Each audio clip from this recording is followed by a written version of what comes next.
This is part 2 of the videos about sitting for those of you that are office based. One thing to be really aware of when you're sitting in any chair or any desk is where you are side on.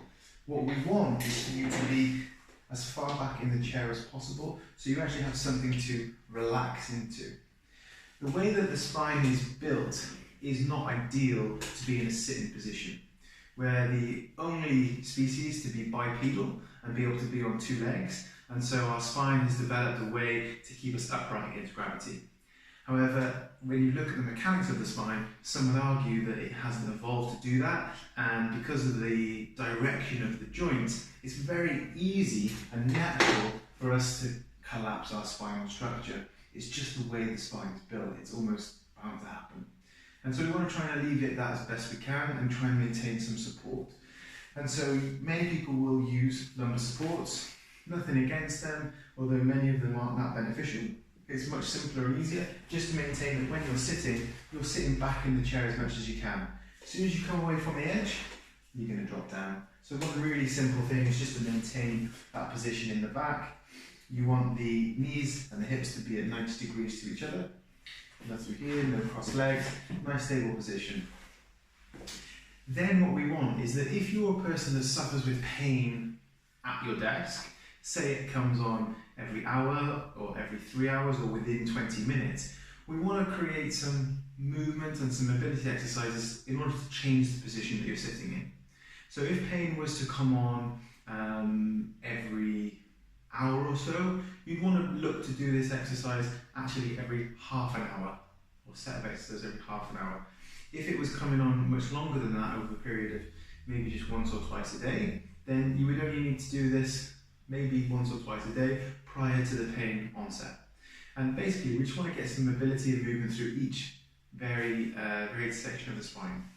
So what you're going to do, you're going to start with your neck and you're going to work 60 seconds on mobilizing the neck. Option A is simply to imagine that your nose is a pen and I want you to draw the biggest alphabet or the biggest letters that you can manage. So if I was going to write my name, it would be a very big G and then an A and so on, which is a really nice way of doing it.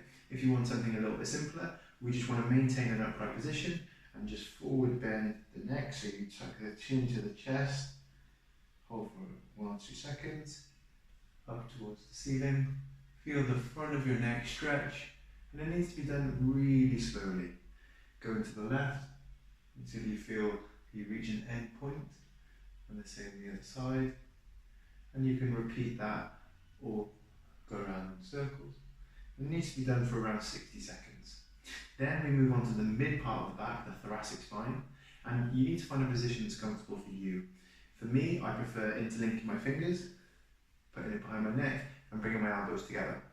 You may prefer just to put your hands on your shoulders here or through here. Again, we want to start with flexion, so you want to think about the elbows and bring those elbows down as far as you can manage and create a real curve in the spine. And then straighten up as big and proud as you can and extend and bring those elbows up as high as you can. You would repeat that 2 or 3 times within your 60-second time frame. You then work on rotation. Make a few clicks and clunks and bending down to the side. Once you've done your 60 seconds there, we want to move to the low back, the lumbar spine. For this, the hands need to be relaxed and maybe on the hips, but the first thing to do is to create a real kind of slumping and stretch of that lower back. Best thing to do is with the arms, you're going to turn your arms in as far as you can and you're going to roll forwards bit by bit as far as you can manage. Until you feel the stretch in your lower back, and then as you come up, really as slowly as you can manage. Bit by bit. This should not be painful. On a scale, it should be no more than a 3 out of 10. If it's more, you want to do less. Come and talk to us or make it less intense. It needs to be only a 5 out of 10 in terms of intensity, and it should not be hard.